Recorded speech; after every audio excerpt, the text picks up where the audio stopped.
No way.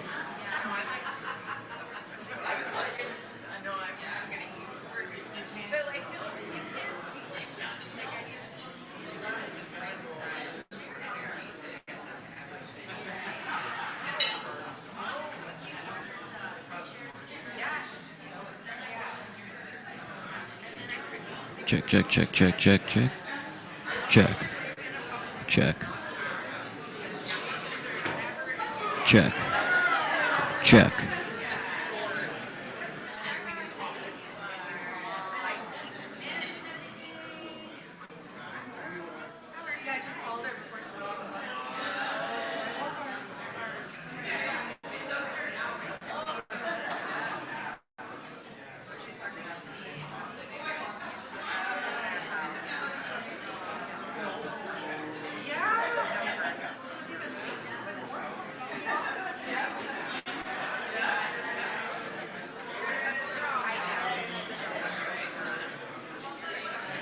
Check, check, check, check. Check. Check, check, check, check.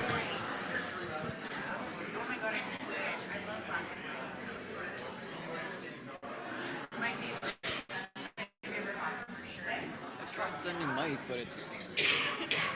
I can't send...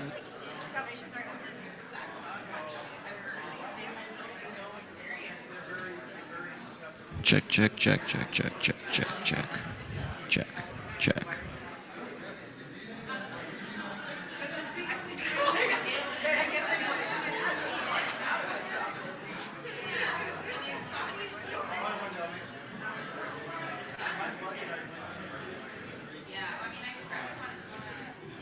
Check, check. Check, check.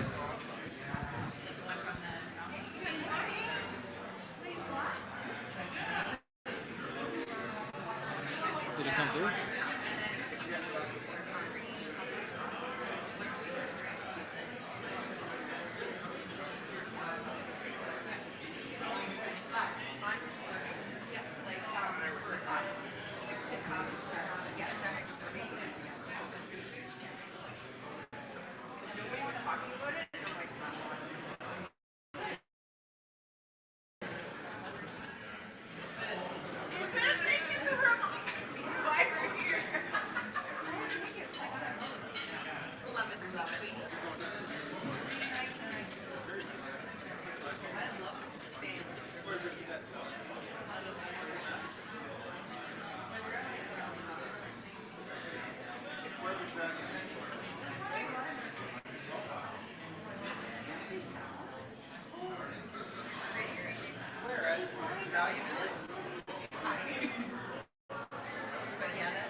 tying. So we're going to assume that that's the eastern door where the Gitsit is collecting, so he's reminded we're ready. So if the chiefs can gather at the eastern entrance here, we have our flags to be carried in. And the direction we're going to come in, just to help everybody, we're going to come in through those doors where the green sign is. We're going to go down that way, as the Gitsit is saying, along that edge, going around over here. And we're going to come in here, Gitsit Mampina Kena. Oh, Ureda. Okay, so you're going to come in over here, the chiefs, and all the chiefs will come in here and form a circle around the Mampina Kena. Okay, we'll all go around. Okay, doing this, walking, and then we're stopping on the drum. Yeah. Oh, the flags on the outside. Okay, two parts, right? Chiefs on the inside, flags on the outside. Should. Okay, drum.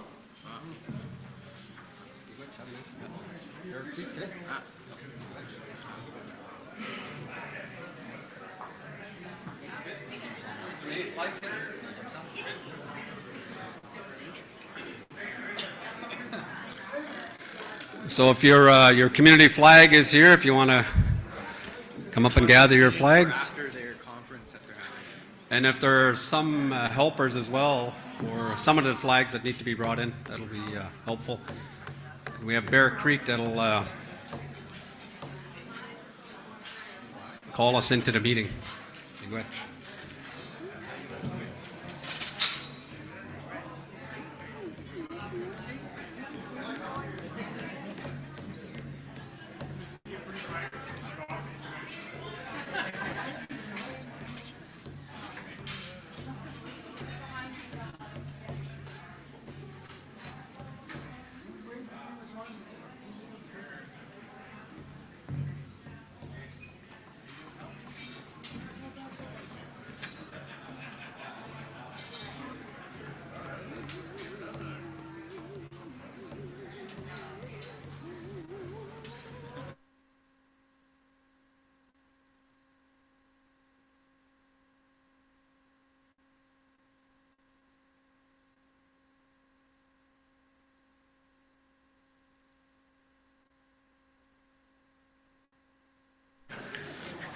The long hair.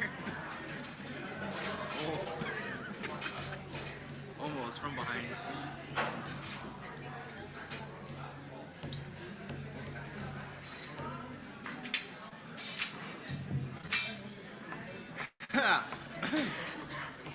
They come over too and sing? They're, yeah, he's good for the gig tomorrow. Hey, good morning. Yeah.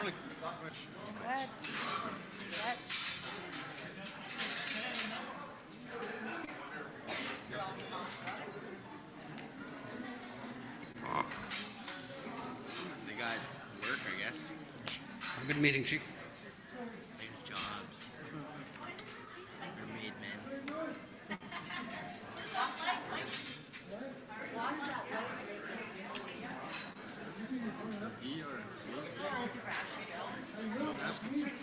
No, I put it in the chat. Nobody freaking said anything.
Miigwech, Bear Creek for that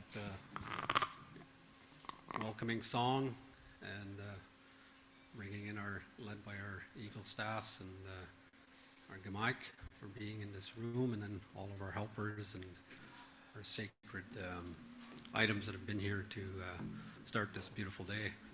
It started this morning with a sunrise ceremony. I'll turn this over to Getsit to lead the next part of this discussion here. Getsit? Yep, Miigwech. Donna? How Busho? Bebde kweden genin de Anishinabek kwendo, gigon do demawe. Pshike genin genot magna, the domness singing in Benjaboy, come from Benjachi. Kawani inish kadio de Benjacobnigoa. Mr. Jikweki Yam and go down is Anishinabek. So I've introduced myself in my spirit name, which is Bebde Kwedang, and I come from Hukwam Kong, in a farming community called Kaboni on the Domnessing. I am with the Fish Clan, and our turtle is our leader. So I'm going to recite the Ngoto Angis Anishinaabe, which is what we do at all our forums, in all our gatherings, in all our meetings. And I've always asked that everyone follow along with me so that we can all learn to say this beautiful Thanksgiving that was done by the Getsijik at the Ojibwe Cultural Foundation. And it's called One Anishinaabe Family. Debenchget, Isan, Anishinaben, a king, Gibed Gon Gaden, Nedawatsuin, Shkode, Be, Ke, Nodin, Gibed Gostonan, Winagdoen Ming, Madbishkak Mikam. Debenchget, Giminan, Getstoen Dog, Anishinaben, Wanagdojin, Nenden, Nishwaswe, Kinamadwinan, Sagidwin, Debwewin, Anishinaabemowin, Bokawin, Badendiswin, Quequatsuin, Minoshakdewin. Debenchget Kimin Guna, Dead Benoe, Winagdwin Ding. Kabinaden Danagabe Shoebak, Minogen Nangomego Shoebak, Minoge Yabewan Shoebak. How? Oh, Miigwech.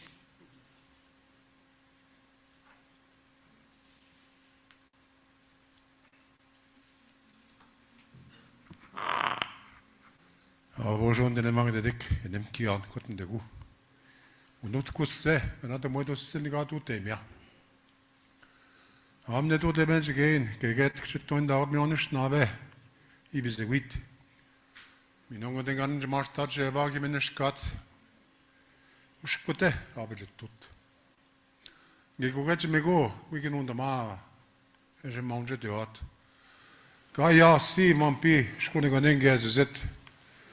Wagagi gitat upkot tarjit bungi ningi wajmego inadamagia gitapanan amne to demenj gain keget imigwachego mina mat zin gamishan yom damang mina gishkat babit moyang ejemnomenach chige mina mandapin Anishinaabe in madabet we panakwe Jesus is nikatik Minongo dingo Jesus at the washing. We win the market, she taught Anishinaabe, we were bullshit. Migeno chance to call a Anishinaabe gain on the P. He must do it, Gani Gamajaik. Anishinaabe Minong the big cocked out. We shall go weak. We shall get Anishinaabe Ginonja. Midish Nunga mounted young Gavaka. We get the mort, Ginoka the Vajamegum. John Sukalak, Kino Rashab Makane Geeks. Kino Rabananigan, the Miknenishnaabe, Gab Mossadang. Widishnishnaabe, Gab Mossadang, Sargit Widishnikatik. Miminong Anishinaabe Jabjet. Adish Ginodem the Dukalik with the Ewing and Dalmagayak. Giginoga Bogustemigum to visit Shake. To be asked Rabbit to young to read young to we do. Hagayet Mokwedaman Anagino Gamajachik. Amandagino Garchikadek Wabuan in Uppobos. Migino Gek gets the Jikamachachik. She came, Madabin. It was in shed nagsommisna, nagdenemisna. Gegenoge, kchatsuka Anishinabek, Anishinaabemowin jepomosting. We bezin economisch nangestigian. We could just don't not my young. We makkenig yanks, Anishinaabemowin whipsquad is it. Whipsquad dead Anishinaabemowin. A hardest ma. Minong. Minomi. Said monk, which said monk in the way. Whether said young mother said when the back, which don't dark. Minong what I'm Anishinaabemowin tut. He was a wheat.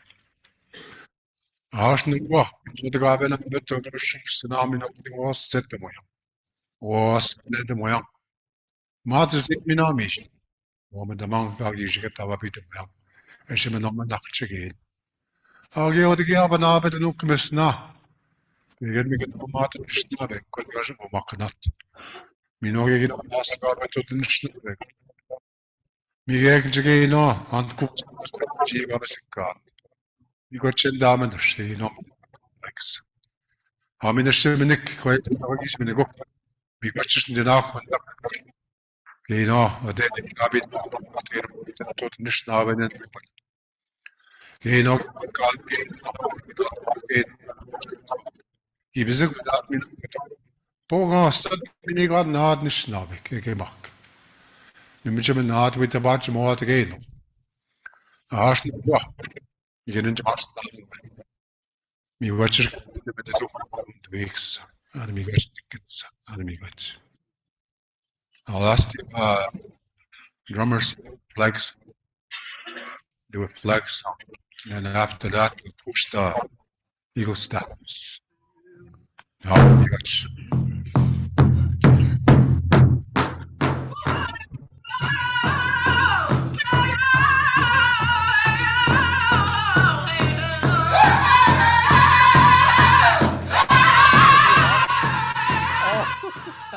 But it recorded, did it?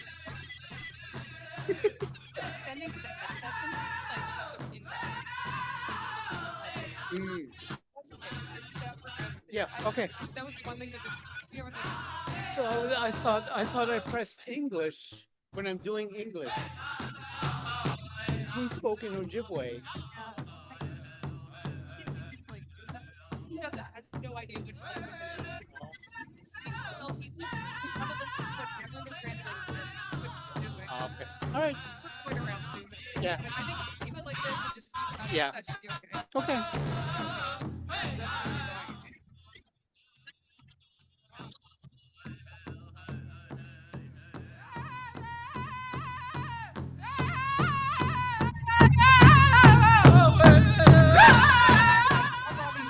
Okay. Yep. Not your fault.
So while we get ready for this morning, I'm going to have a couple of invites to the front. I'm going to ask Gima from Garden River, Karen Bell to come up to the front. I'll also ask Brendan to come up to the front. Brendan Houston. And I'd also like to invite the Gima Kwe, Linda, and I see that they're both here now. So I'm going to turn it over to Gima Kwe, and I'm going to ask her if she could do a welcoming to her territory. Miigwech. Ani Bojo, Kinawea, Nimki Anakwek Kwe Nokomis Kokam, Jidak Dodam, Katagon Zibi, Ojaba, Ojibwe and Dell. So good morning, everyone. Welcome to what's known as Bawating Sault Ste. Marie. My English name is Karen Bell. I am the Chief of Garden River, Katagon Zibi, just east of the city. I wanted to each and every one of you that are here in person, as well as all of our people that are online. As you know, the signing of the Anishinaabe Treaty took place in this place called Bawating, and we just celebrated the 175th anniversary of the signing of that treaty not long ago. We also know that this historically is a meeting place for our people, and that there was a lot of sharing, a lot of culture, a lot of exchanges, a lot of conversations, not only with us, but also our American counterparts, who at that time was the border, and we shared many things together. We have many family in the states that are north of that border. So with that, I just wanted to say, have a wonderful days.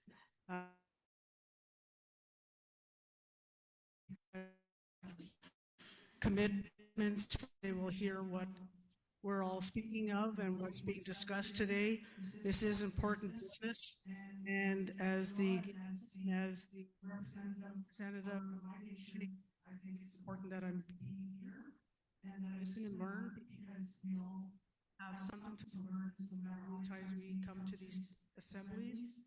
And with that, Miigwech for listening to me for today, and please enjoy yourselves while you are here in this community, and hopefully you understand that the weather is better than it was yesterday, and that the sun is shining, and every day that we're here is always a good day. Miigwech. Miigwech, Gima. I'm going to ask Brendan now to come up.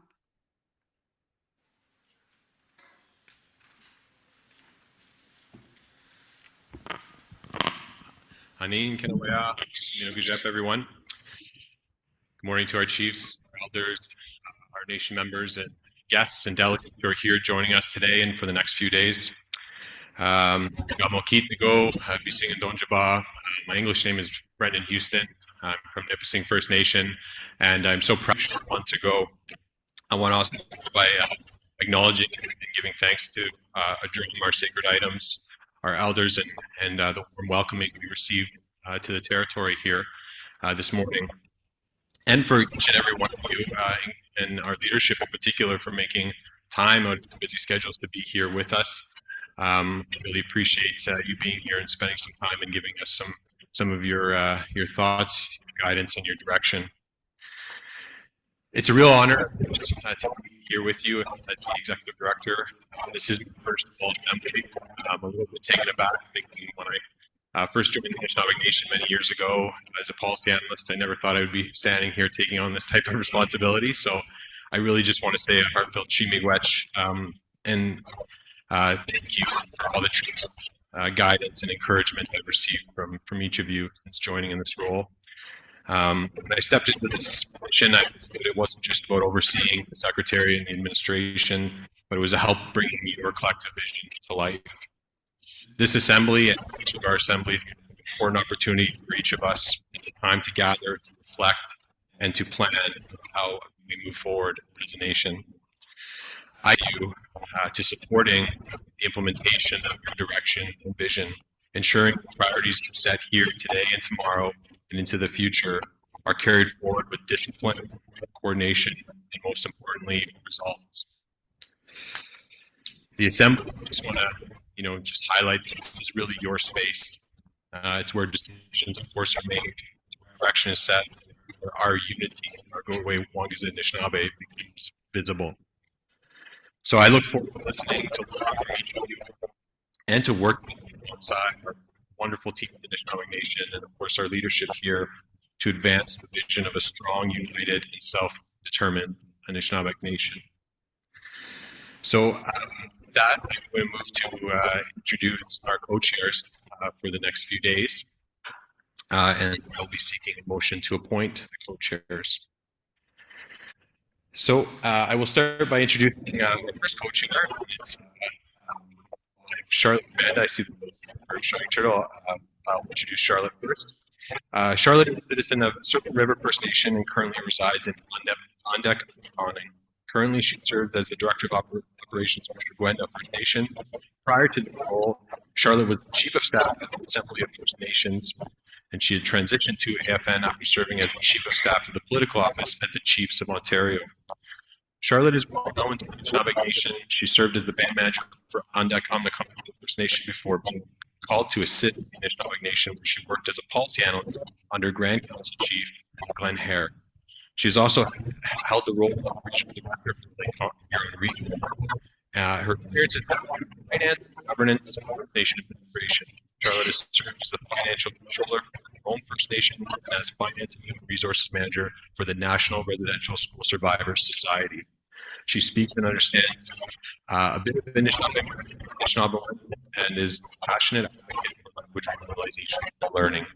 Charlotte is an MBA candidate, having studied and raising 2 grandchildren, deeply committed to helping First Nations build capacity, strengthen governance, create sustainable futures for the next generations.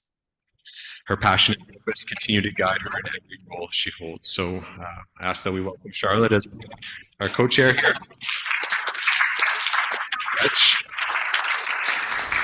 Both of our co-chairs this year, of course, new to this role, but not new to this room. I know many of you know Charlotte, and of course, our next co-chair that I'll introduce here, Shining Turtle. Of course, our other co-chair is Shining Turtle. Station Clan received his Anishinaabe name in 1992 in Garden River from Shingwak and Adam Leslie. In 2009, Charlie honored him with the spirit name Man in the Sky for his dedication to supporting traditional Anishinaabe healing practices. A former chief, tribal leader at Robinson, Grand Chief Shining Turtle has spent much of his career in service to the Anishinaabe. Today, he continues to walk a path of healing, supporting ceremonies, always leading with the sacred pipe. He gives the greatest thanks to his wife, Midaban, and their children, Shining Sun, Sparkling Fire, and Shining Spirit Woman, who are his constant source of strength and purpose. And of course, a friend and mentor throughout my career. So I'd like to also provide a warm welcome to our co-chair, Shining Turtle.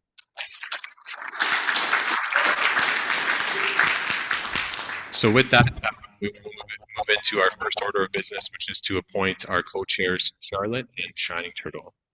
Do we have a motion to move that? Okay. Okay. Robin and Chief Brissett, seconded. Okay. All in favor? Miigwech, the motion is carried.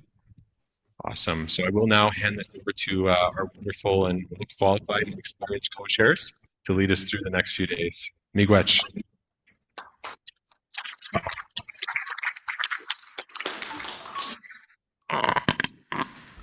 Since I'm much shorter than Brendan, I'll have to bring this way down. So, Minaguyishko Kwajishnakas, River, Donjaba, Ondek on the Conum Donji, Megaze, Dodem. Miigwech for allowing us to join you today. I want to just move along in terms of the agenda. We have several changes that are on the agenda.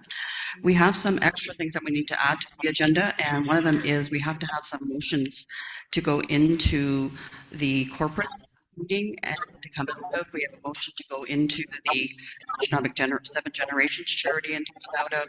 We also are going to have some changes with regards to the breaks. We're going to call on the drum to call us back for the break. So when you hear the roll of the drum, that'll call us back. We have the regional chiefs. They're going to have 5 minutes for their updates in terms of this morning. So that's another change that's happening. And we are going to have a very quick day. We have to stop at 2 o'clock. Before 2 o'clock, there's another meeting that's happening. So that is going to be interrupted with the Military Treaty are going to be meeting today at 2 o'clock. So we'll be taking a break and going into the Chiefs Circle. The other changes that we have for you when we're adding to the agenda, because that's what we're going through, and these are the changes that I need over in a seconder to approve the agenda. So today we have the welcoming opening remarks by Grand Chief Linda DeVos, Deputy Grand Chief Chris Plain, and then we'll move into the presentation for the Union Ontario Women's corporate meeting. We'll have and we'll move into the Anishinabek Nation Seven Generations Charity meeting, and then we'll go into the Ontario State with the we'll have a lunch and the afternoon my coach will take over, and we'll go into the economic development and the infrastructure.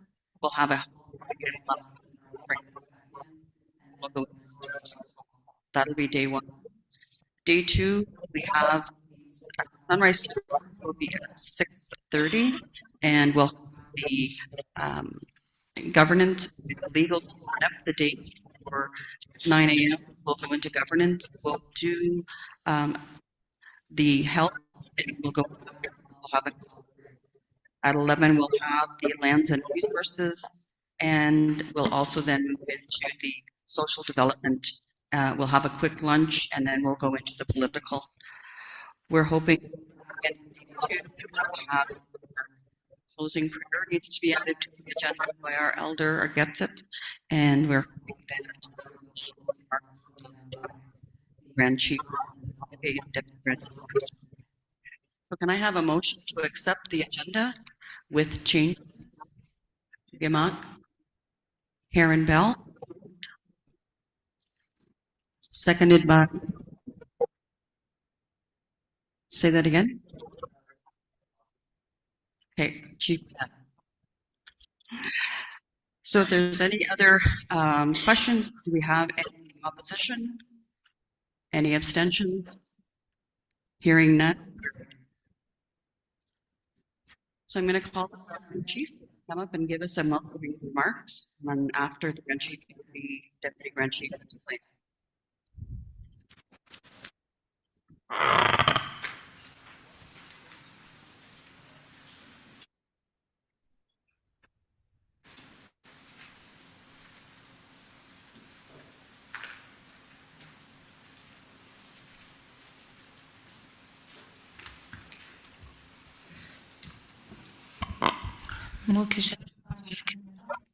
Chimigwach, Gabishayat Mompi, Nangwa, Minwa, Wabung. Bojo Kanawaya, Wasiab Indigenous Class, Dictorem, Ching Don Jaba, Anishinabemowin. I'm just grateful to see everybody here today. Battling a bit cold, so I'm going to try not to speak too long. But we started off in a very beautiful way with our sunrise ceremony. I'd like to thank our head guest, Richard, for helping us with that today, and for everybody who came this morning. We also conducted our ceremony for our Anishinaabemowin. So it was a beautiful start for a beautiful day. This morning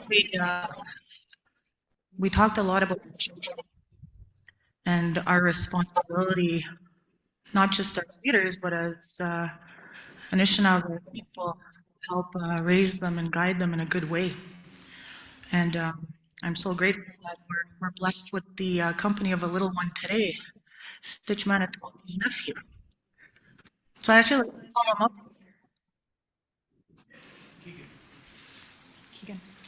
Keegan. Keegan.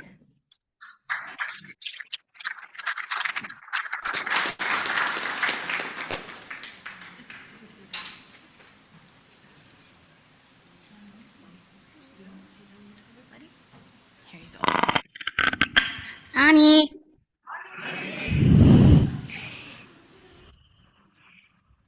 You can say anything you want. Bonjour.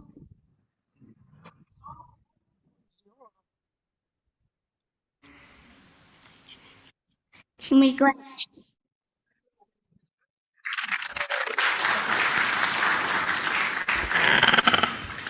So I was given my friend Laura. She texted me a couple of days ago and showed me something, and I said, "Yeah, sure, it'll be good for a little boy." And I didn't know which little boy until I met Keegan here. So I want to give Keegan this beautiful beaded.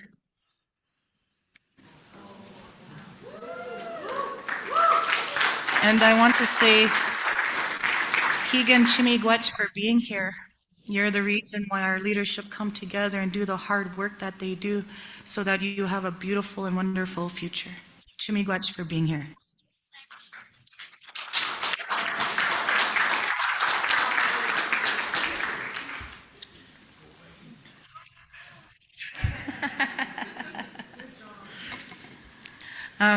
I'd like to also acknowledge our citizens and our leadership that are joining us online.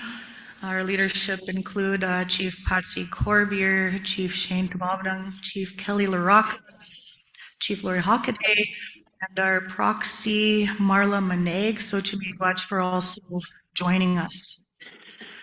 And we've also had word that some of our chiefs cannot be here due to situation in their communities, so we continue to pray for them and their communities as well.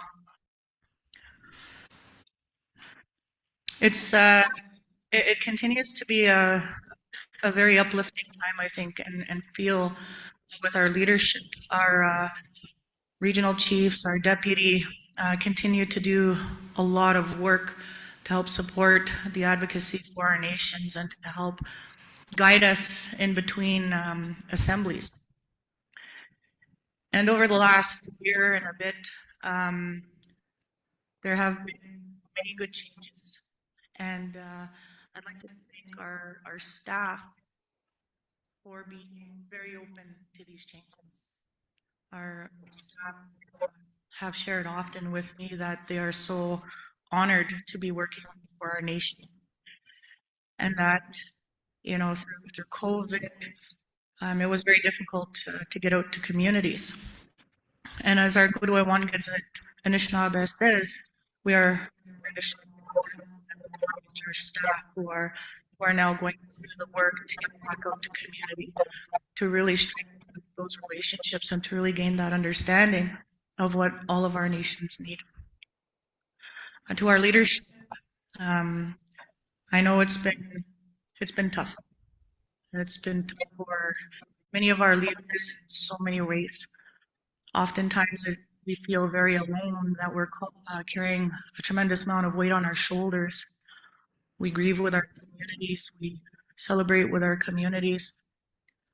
But there's one thing that I know that gets to many of us, and that's the negativity that we see on social media.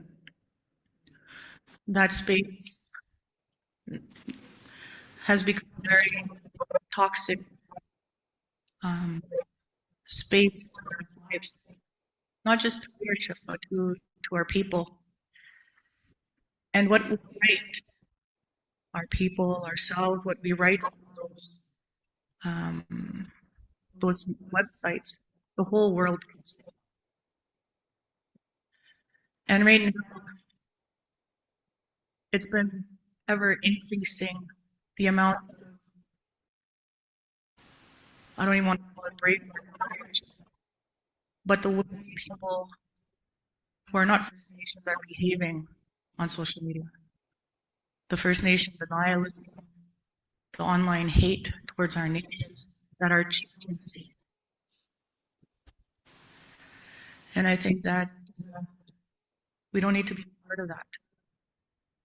we can be in spaces and still respect our grandfather teachings, the teachings that are contained in our Anishinaabe, what our ceremonies teach us to do, and that is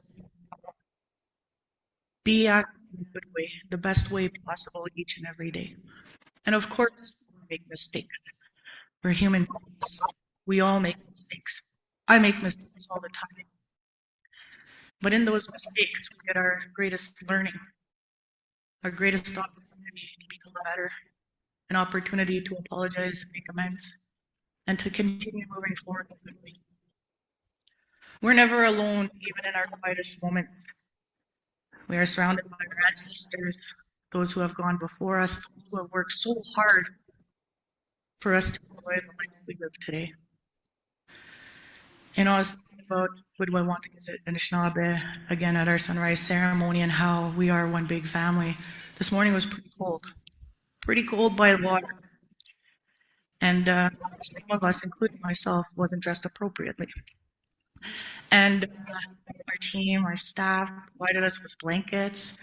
And then we'd take turns sharing the blanket or a generator so everybody could keep warm.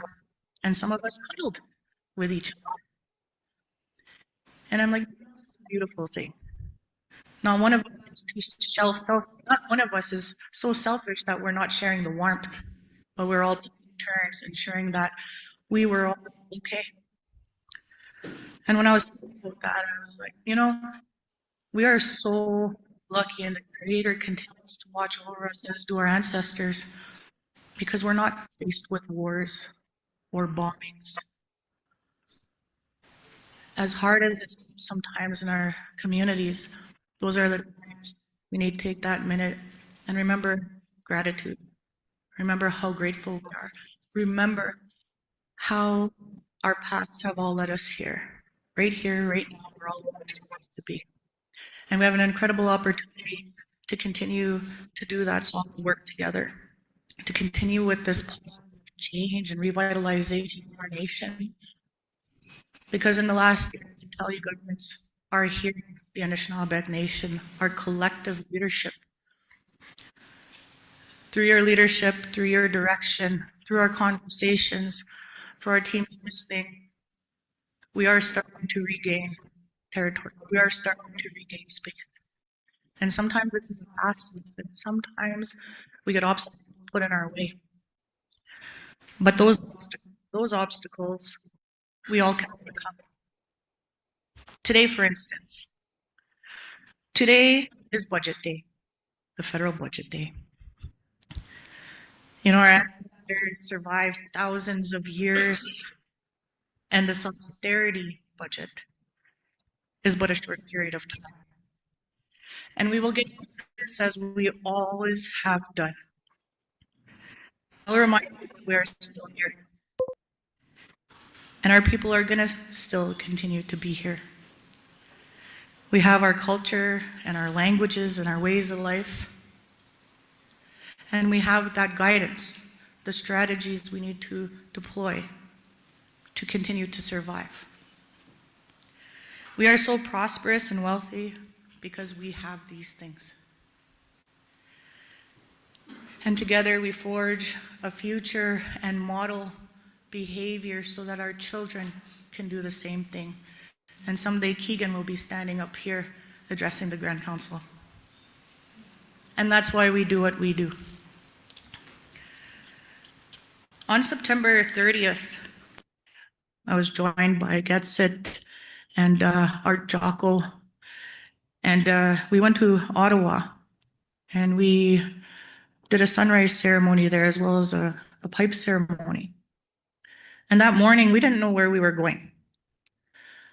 And as we walked to this park, we were looking around, trying to figure out where we were going to do this. And, we're just kind of walking around, never been there. And we started walking in a direction, and we all just kind of went and, well, not here, let's go over there. And so we did. And to the place where our head Getsit was guided to, if 1 minute.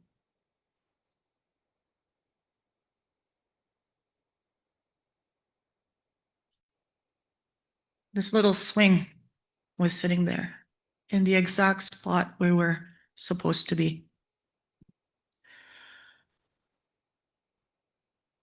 And as we got to that space and we saw this gift sitting there, we knew exactly where we were supposed to be, why we were there, and how it continues to guide us today.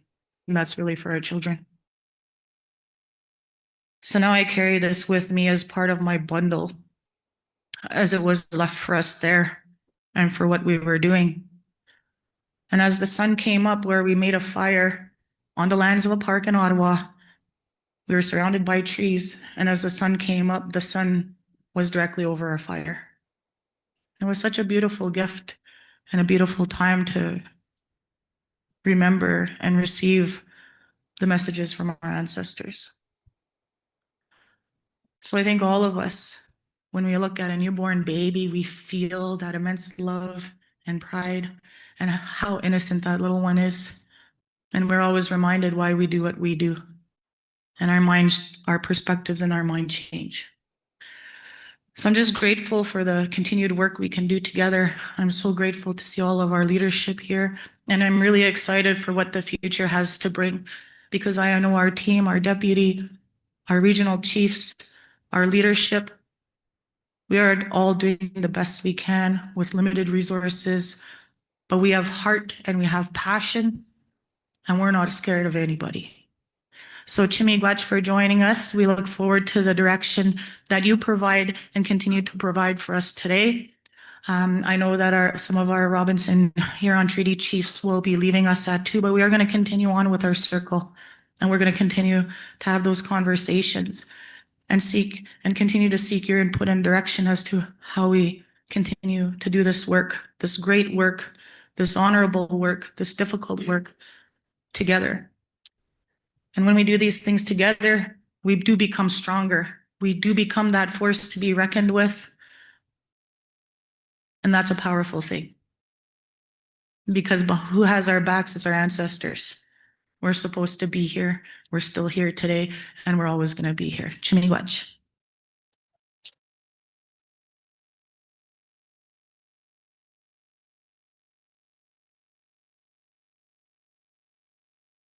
Miigwech. I guess in terms of the next steps, I'm going to ask Deputy Grand Chief to come up and join us and have a few words as well. After he speaks, I've got a few housekeeping items I need to go through, and then we'll get into the meeting. Miigwech. Could you just lower that mic for me, Charlotte? Ani Bojo, Gwyn Damage, Indigenous Cause, Amjanong Donjaba, Anike, Ogama, Anishinabek Nation, and Dao, Addict Odem, Gitchenenda Mompi. It just gives me great pleasure to be here today to welcome everybody, to see all the delegates here.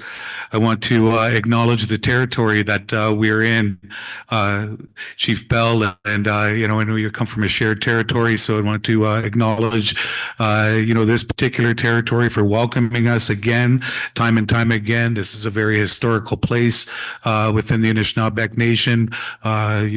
Prior to our existence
We'll talk about that a little bit later, advocating our initial reactions to these bills.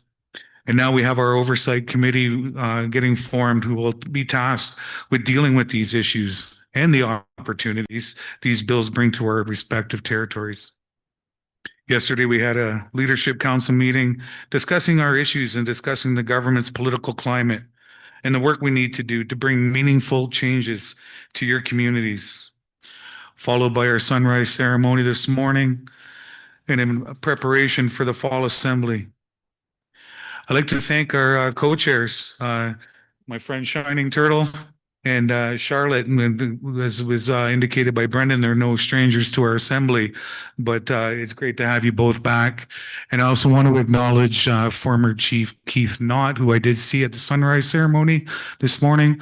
I know he's no longer chief. I believe the chief is online, but it's always great to see you come back, Keith, and I always wish you the best going forward.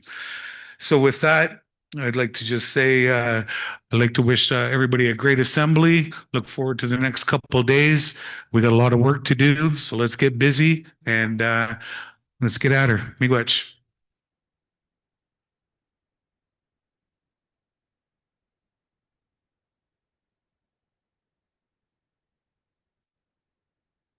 Miigwech.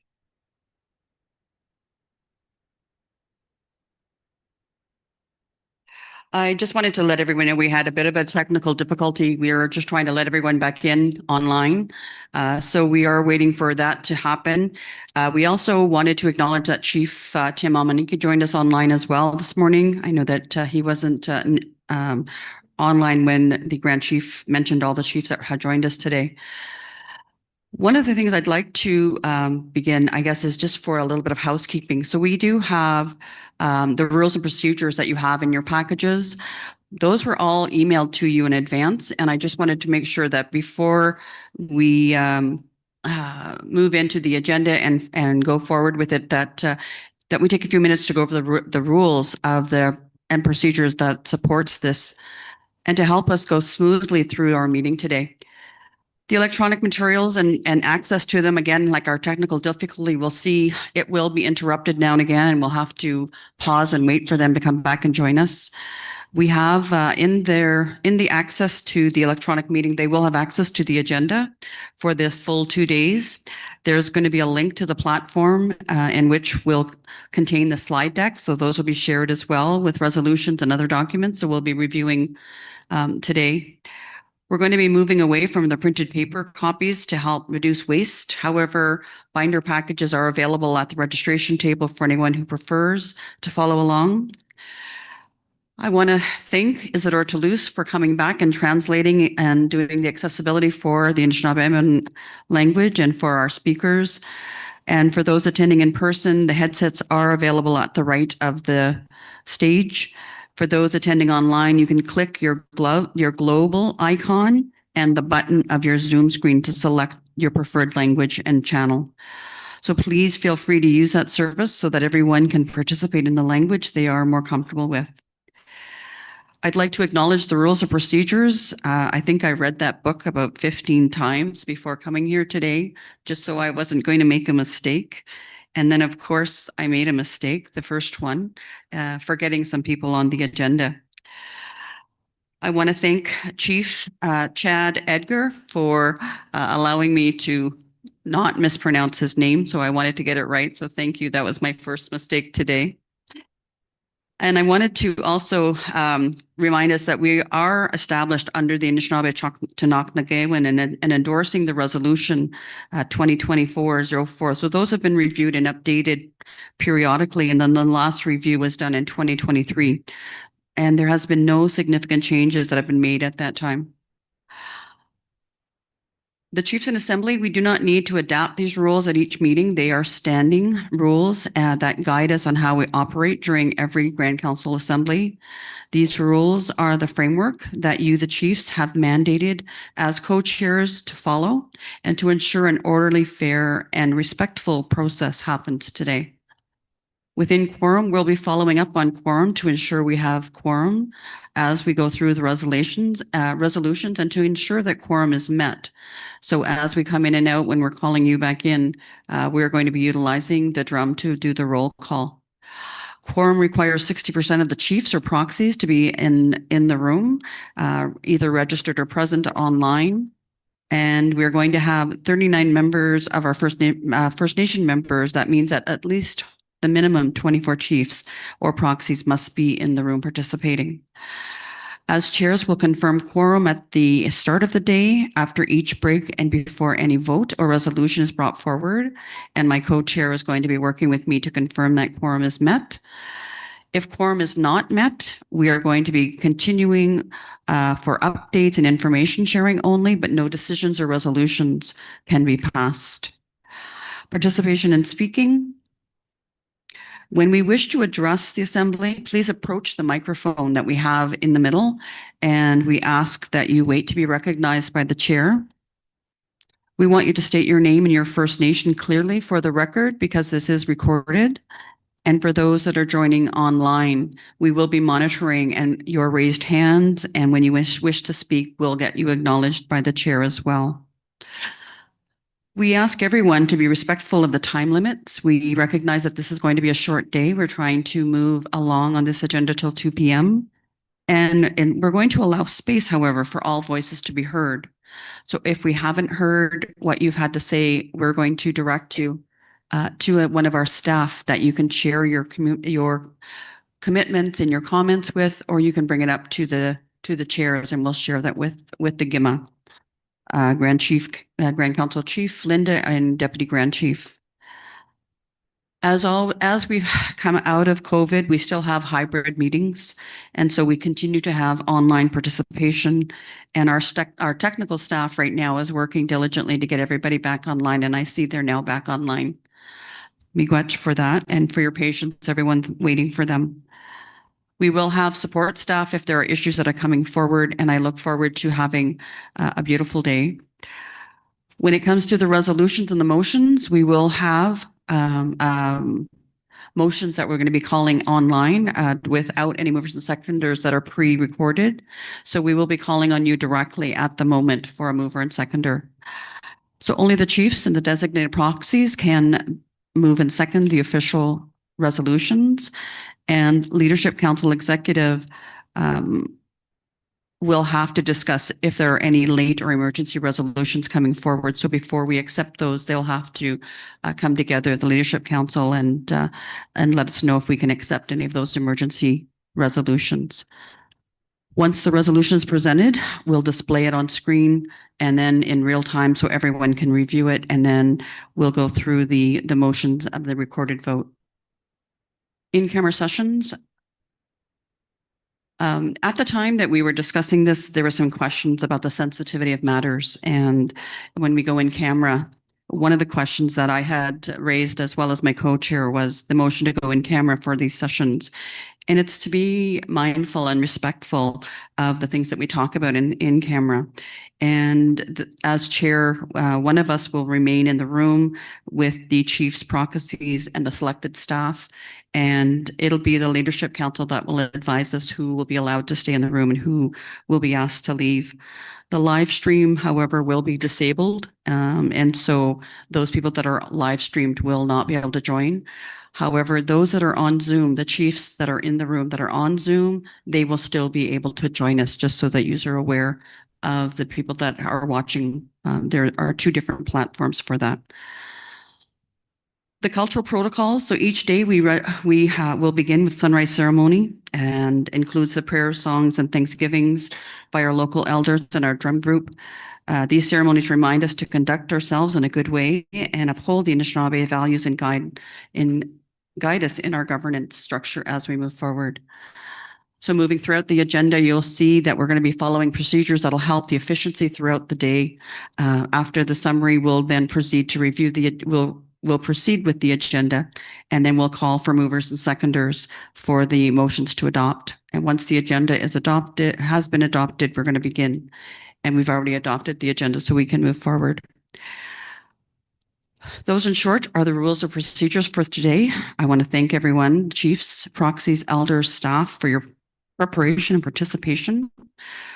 Let's move together through our agenda in spirit of Mamakwe, bringing us all together and celebrating our collective strength. In honor of the Anishinaabe governance traditions, reflecting our commitment to accountability, transparency, and ensuring fairness and equal voice for all chiefs, I want to keep our discussions organized and respectful. And I want to say Chimigwach for allowing us to be your co-chairs and hope that we can keep things on track and that we not go too far off the beaten path. For those of you that don't know me, I am currently with Shagwenda First Nation, and I do want to thank them for allowing me to come forward today and to assist and to help. It's been a pleasure working with all of the Anishinabek Nation for the many years that I've been here. And so as part of the first agenda, I'd like us to go into, I'd like a motion to go into the charity corporate meeting. So can I have a mover to go into the corporate meeting? That would be Chief Edgar, seconded by Chief Simpson. So if I could bring up the next candidate. And I don't see him. So motion, do we have any abstentions? Any opposed? Seeing none, carried. Thank you. So I'm going to call on the auditor.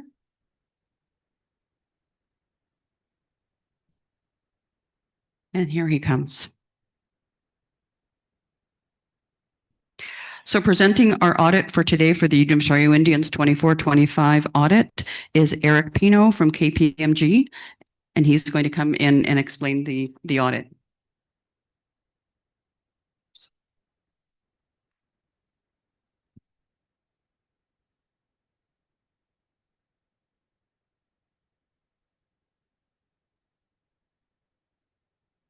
Is this clicker going to work? Fantastic.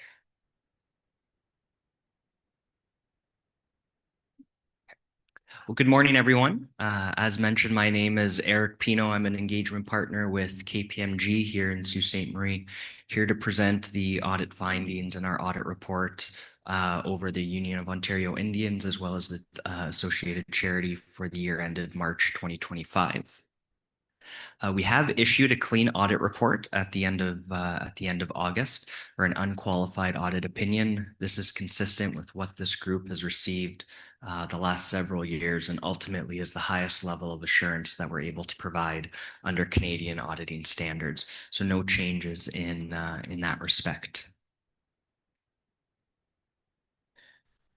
When we look to the statement of financial position and ultimately the assets, you do see that there is an increase in the cash balance of just over $3 million. The majority of that is just in relation to the timing of when certain payments go out. So if you look down to the accounts payable and accrued liabilities, some additional amounts owing to some of the union members ultimately resulted in some additional cash at the end of the year. The change in accounts receivable is primarily related to one of the funders and an outstanding amount at the end of 2024.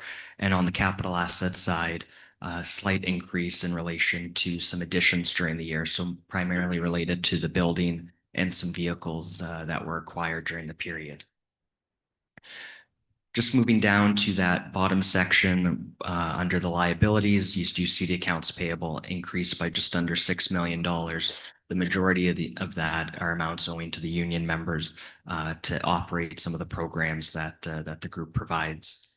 The deferred contributions represents funding that was received by the union that does not have to be repaid or paid back. It's carried forward for future periods.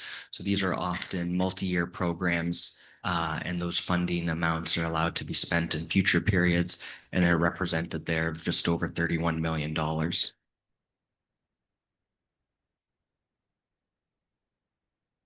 On the statement of operations, if I can get this to move here.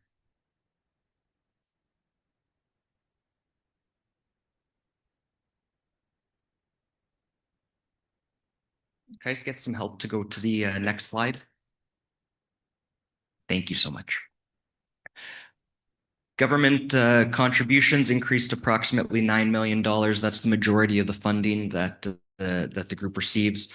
Just over $3.5 million of the increases in relation to MCSS, so Ministry of Children, Community and Social Service dollars, and then just under $3 million of additional health funding from the Ministry of Health.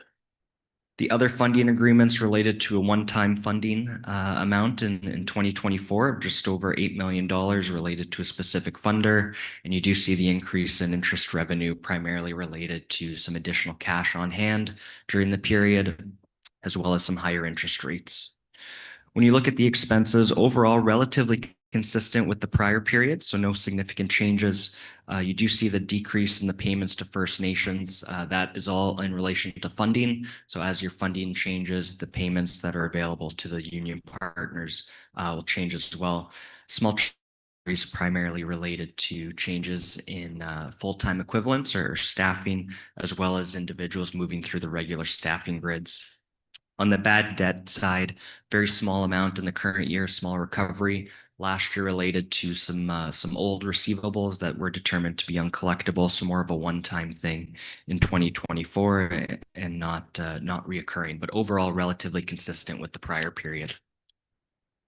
In the notes to the financial statements, there is a summary of the restriction on net assets. So these are all the internal funds or the programs that the union operates, and summarizes funds that are available for future use. So again, relatively consistent with prior period.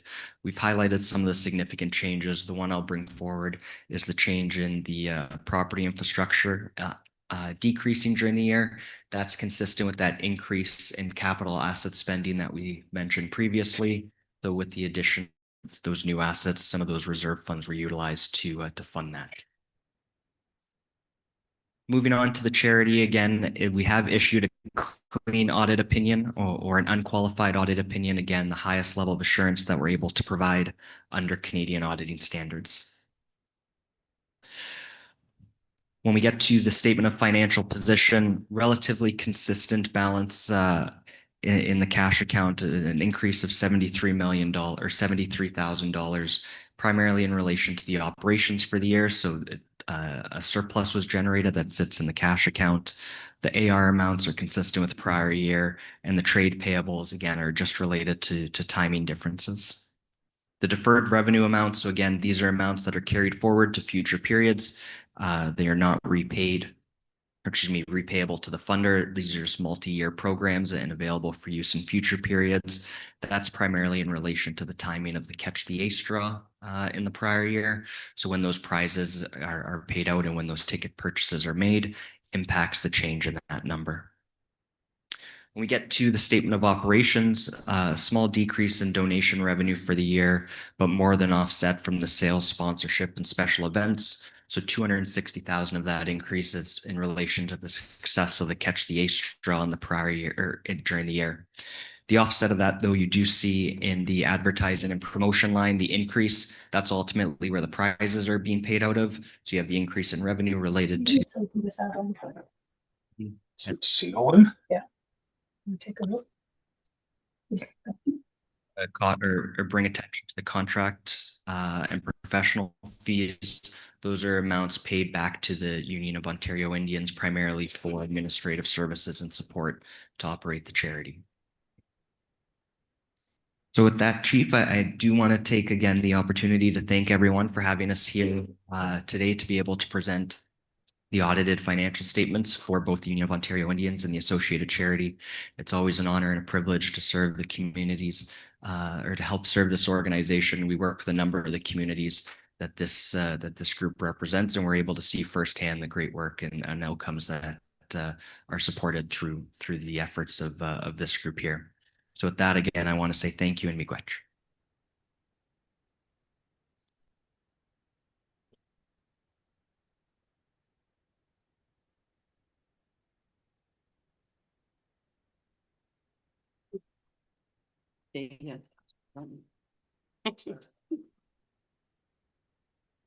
Good morning, everyone. I'm going to ask if there's any questions for the auditor before we move into the to to accept the audited financial statements for 24-25?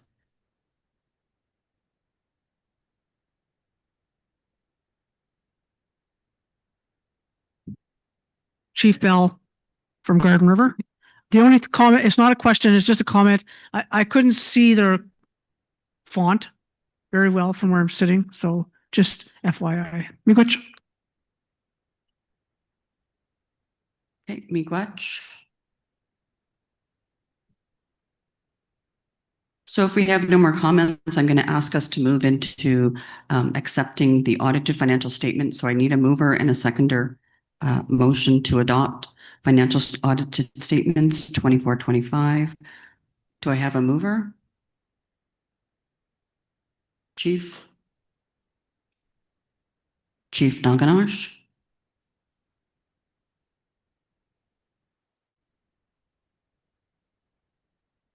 Chief Williams. Okay.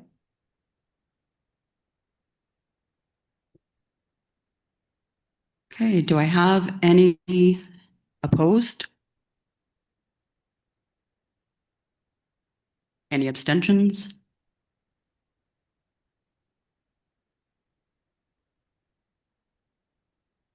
Do I see any hands online for any questions?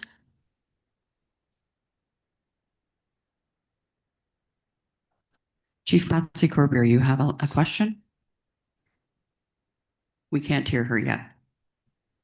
No, I'm just saying that usually when we're online, nobody looks up and sees we're online. So I was going to move the motion, but you already got a mover. Thank you, Patsy. I will make sure that we endeavor to have you looked at online.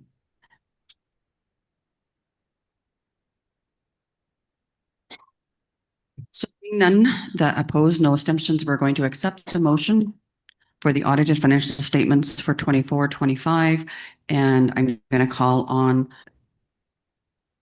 our next presenter for the Union of Ontario Strategic Investment Program, Brendan Houston. Brendan?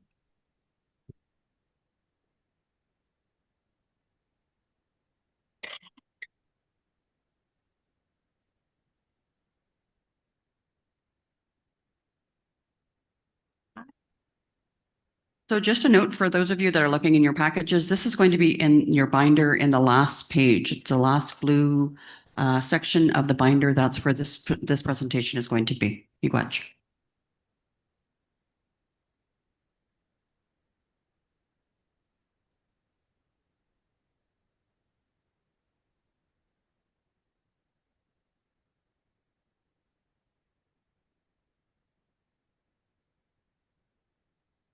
Okay.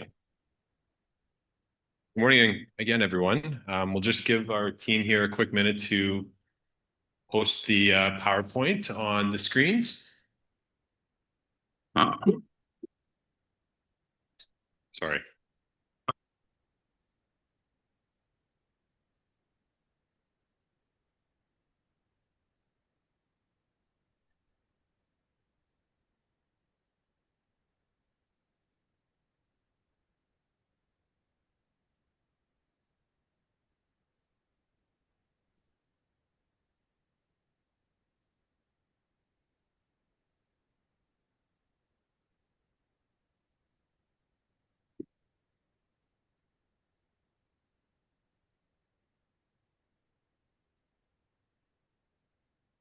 Hey, miigwech. Thank you so much.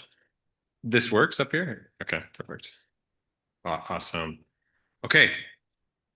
Good morning again, everyone. I'm really pleased and honored to have the opportunity to present a new framework to you called our Union of Ontario Indians Anishinabek Nation Strategic Investment Program. So just get into the next slide here, a quick executive summary. Okay, perfect. It's working now. This is a new internal funding framework that I'm presenting to you today, and it ensures that our surpluses are invested strategically and not just spent, but invested to strengthen the Anishinabek Nation as a whole, ensuring that our restricted assets, which you would have seen in our audit presented just a few moments back, ensuring that they're use is aligned with the priorities that you set in forums like this at the assemblies through resolutions, and ensuring the continuity of the organization through time. We're not talking about flow-through funding here, and we're not talking about deferred revenues. What we're talking is about operational surpluses that are set aside to target specific priorities, projects, or initiatives. The program turns our financial stability into a structured tool for nation building, organizational capacity, cultural and political advancement. It's built on direction from our chiefs in assembly through time, our Anishinabek Nation regional priorities that have been outlined through our regional meeting processes, as well as our leadership council. The key question that we set out to answer with this was the following: how can we make sure the resources that we've built over time are used responsibly, transparently, and in alignment with your vision? This program is the answer to that question.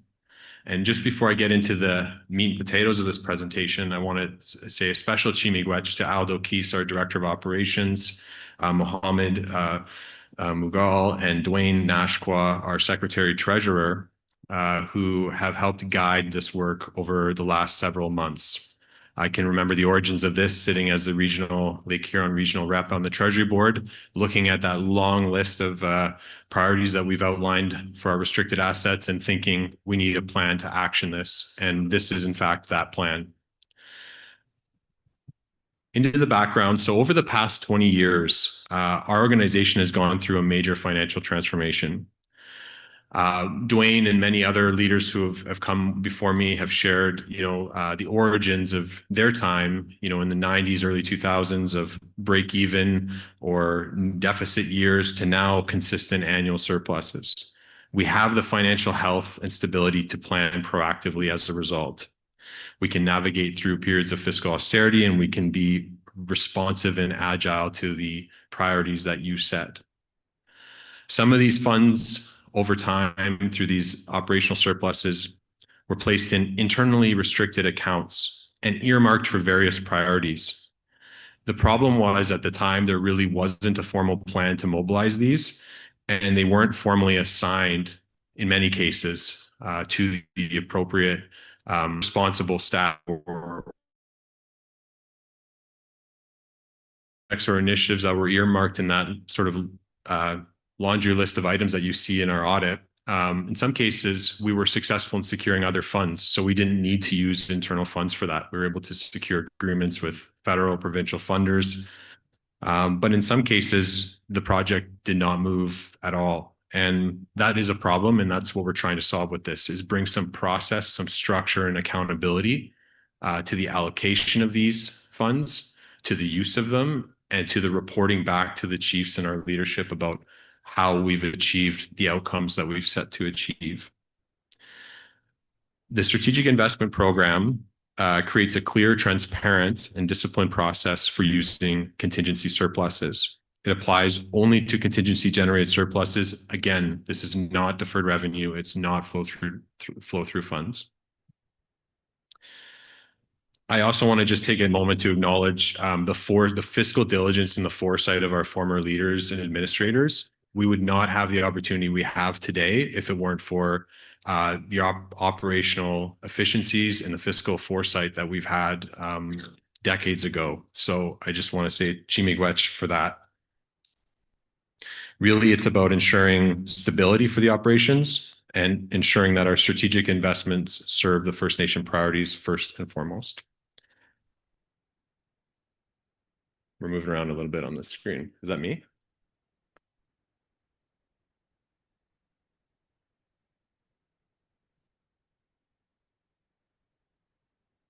Okay. Yeah, I got it over here. Thank you so much. The program objectives, the strategic investment program has three main objectives. One, enhancing organizational sustainability and capacity, and reinforcing internal stability, flexibility, and readiness for future needs. The second is, of course, supporting strategic initiatives. And that's providing funding that advances governance, culture, and nation building priorities, and enabling innovation and responsiveness across departments.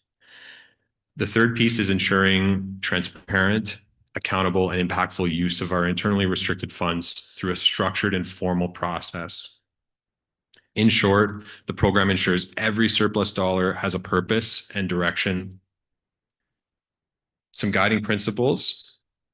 As you'll see on the screen, we're guided by really three principles. The first and foremost is accountability, making sure our investments reflect the approved mandates and work plans. The second of which is sustainability, ensuring that just like our former leaders had the foresight and planned in a fiscally diligent way, we want to make sure we're modeling that behavior now and into the future so that our future leaders and administrators have this same opportunity to ensure the sustainability of this organization. The third piece is transparency, making sure that we have a clear criteria for how we propose using the funds, oversight for the use of them, and reporting back again to the chiefs and to our leaders about how those funds were used and what outcomes, results did we achieve.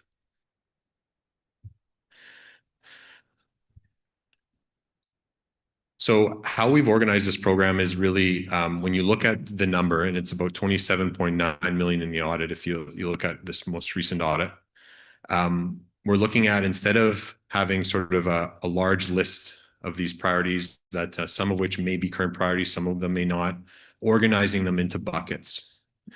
The first of which is nation. So that supports our governance, our cultural initiatives, language revitalization, and political mandates. The second is administration, and that's our infrastructure, administrative infrastructure, our fleet vehicles, information technology, IT technology and services, staff development, and contingency planning. The third piece is projects, and that's strategic initiatives or rapid response needs aligned with leadership directives. Think of things like Bill 5. This could be something that you would use those funds for, a response for that. 4 is departments, and that's enabling the continuity and responsiveness through carry forward and contingency funds. Some of our departments have to put money aside for contingency purposes, and that's, generally speaking, a good practice through time.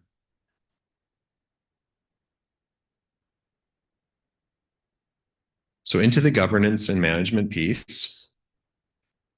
To ensure this process is structured and accountable, it's going to include a few steps, one of which is the proposal submission. The proposal starts with a mandate or resolution from your chiefs in assembly, from your leadership council. Our staff will then be assigned and take that resolution, and if they're unsuccessful in finding external funding for that, be able to produce a proposal that will reference that specific resolution. That proposal will require director approval and go through an administrative process of review by myself and the senior management team to ensure it's aligned with the program purpose and ready for leadership review, at which point it will go through Treasury Board review and recommendation to ultimately the Leadership Council. Important piece here is these proposals are tied to specific mandates that you set. Ultimately, the Leadership Council and their authority will give the decision, and then it'll be my job to ensure that we manage that and that we report back as we're committing to in this program. The proposal cycles will happen twice a year through January and September, and that follows sort of our regional meeting process and our Leadership Council and Treasury Board meeting processes. Each approved project will provide, of which you will see a final report, including the outcome and deliverables, as well as a financial reconciliation.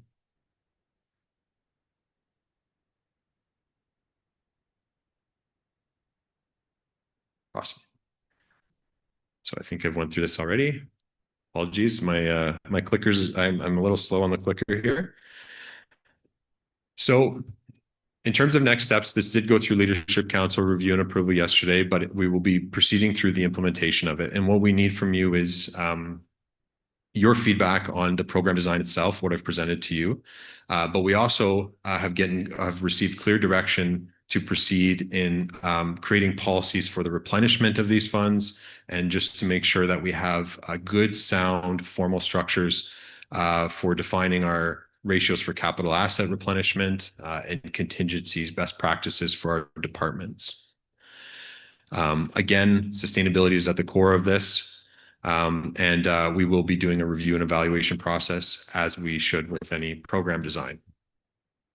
To give you just a high-level overview of how these organized into those four buckets, I mentioned the 27.9 million that's listed in our audits.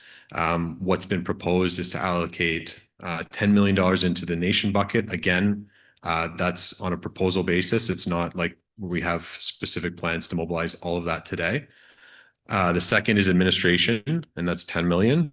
The third is projects, 2.4, and departments, 5.5. These can be reorganized at the discretion of our leadership and upon your decisions and our leadership council's decisions around the allocations. But again, it's organized around really a number of key functions: nation support, our advocacy mandates, capital and infrastructure, business continuity, as well as risk management and employee support.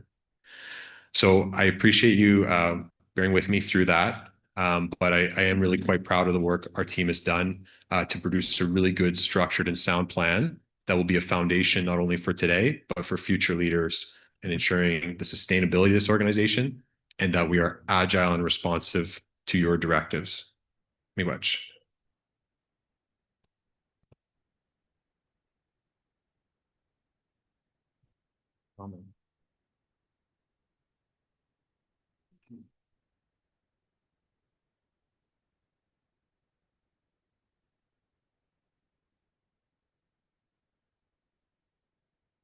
So I stand corrected, of course. Second mistake of the day. Let's let some of the binders don't have that package at the end, I found out. So we have to get them moved. I guess some of them were moved to the front. So the one that was at the very, very back has been moved to the front. They let me know. So those that were looking for it in the back, it should be in the front. Also, do we have any questions from the floor? Chiefs, proxies, any questions for Brendan? Any questions from online?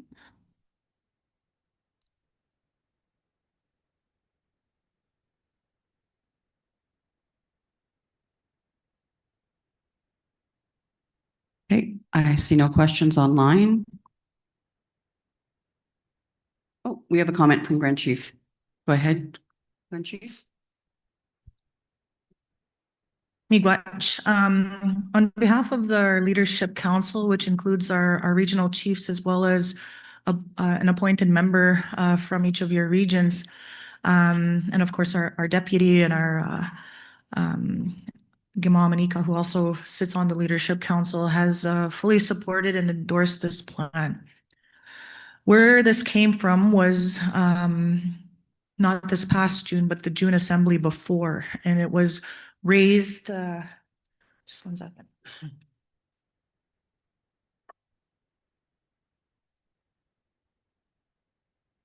Thank you. It was raised by the leadership at that time, when the last audit was presented, what does that surplus mean? And we listened during that assembly about, we listened to our leadership as to, what does that actually mean? How did it get to that point? And over time, over a few months, and more so as of, I think December, when we were able to hire a new finance director. We hired Brendan in July. And with Aldo Keese's interim leadership, we were able to dig a little bit deeper and say, how did this come about? And what we discovered, and I want to be very honest with all of you, as is my role and responsibility to you, is we discovered that there have been many times that our leadership in assembly would pass resolutions and mandates giving us direction. And what happened was that, funds were identified to support those resolutions. And sometimes we did it from our surplus dollars, and other times we're able to receive funding, but we didn't put it back. So we tasked our intermediate at the time to start looking at this, and we need to provide a clear plan to our leadership.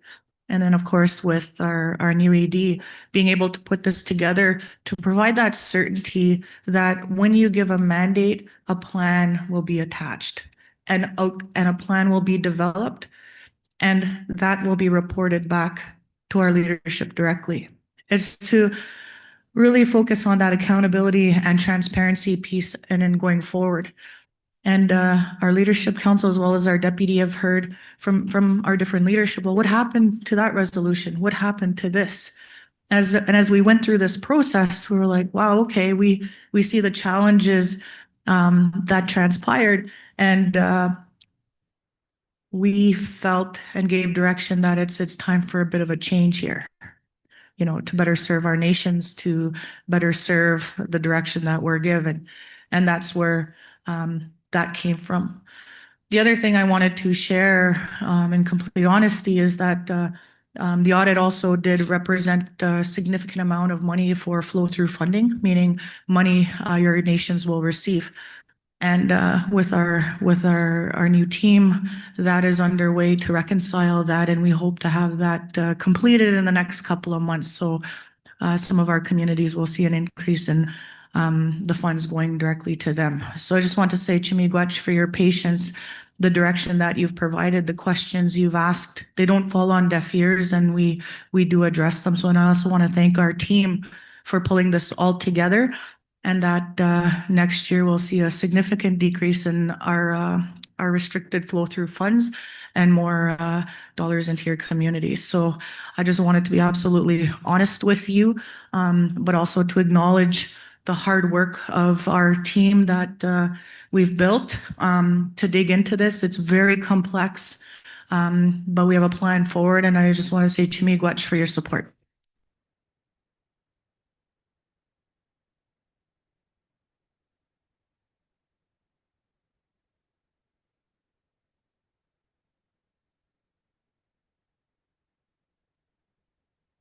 So just to wrap up the audited financial statements, the Treasury Board has reviewed and recommended for the approval of the March 31st, 2025 audited financial statements for the Union of Ontario Indians. The Union of Ontario Indian Board of Directors has approved the recommendation of the Treasury Board, and they presented the audited financial statements to the Anishinabek Nation Chiefs in Assembly. So we do hereby approve the audited financial statements for the Union of Ontario Indians as of March 31st, 2025 as presented. And this document will be signed and sent off by Grand Council Chief Linda DeBosque and Deputy Grand Chief Chris Plain. So we've concluded the morning for the governance. And what I'm going to be asking now is that we close this portion of the meeting for the corporate meeting. And I'm going to ask for a motion to come out of the corporate meeting. And I need a mover and a seconder to come out of the corporate meeting this morning. So can I have a mover? Online?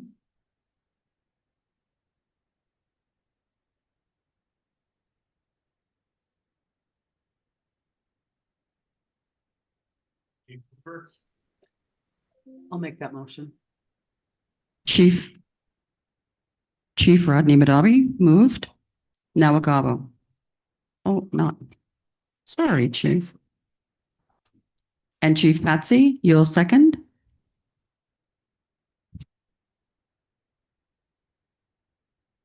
Do I have any opposed? Any abstentions? Seeing none, carried. Miigwech everyone for this. We're going to move now into the second portion of our business, and that's going to be, I need a motion to go into the meeting. Did you want to have a health break before I go into the next portion of the meeting, or would you like me to keep going? Questions? Break. All right, let's take a health break. I'll expect you all back 15 minutes.